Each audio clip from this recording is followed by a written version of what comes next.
Social media content creator Ashraful Hossain ওরফে hero Alam আবারও আলোচনায় এসেছেন। রাজনীতিতে সক্রিয় এই আলোচিত ব্যক্তিত্ব এবার ঢাকা দক্ষিণ সিটির মেয়র পদে নির্বাচন করার কথা ভাবছেন। সম্প্রতি একটি গণমাধ্যমের সাক্ষাৎকারে তিনি নিজেই এই তথ্য জানিয়েছেন। ঢাকা দক্ষিণ সিটি কর্পোরেশনের মেয়র হিসেবে বিএনপির প্রার্থী ইশরাক হোসেন আলোচনায় রয়েছেন।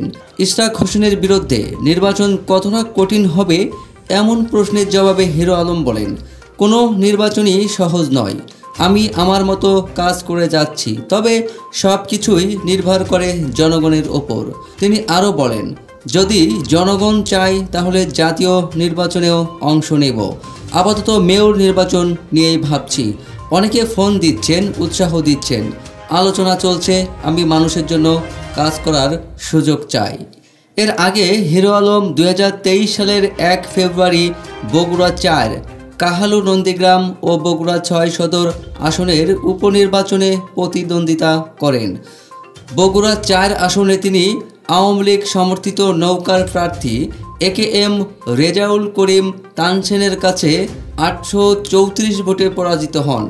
অন্যদিকে বগুড়া 6 আসনে নৌকার প্রার্থী রাগেবুল আহসান বিজয়ী হন। এছাড়াও 2023 সালের 23 জুলাই অনুষ্ঠিত ঢাকা 17 আসনের উপনির্বাচনের স্বতন্ত্র প্রার্থী হিসেবে একতারা প্রতীক নিয়ে প্রতিদ্বন্দ্বিতা করেছিলেন হিরো আলম।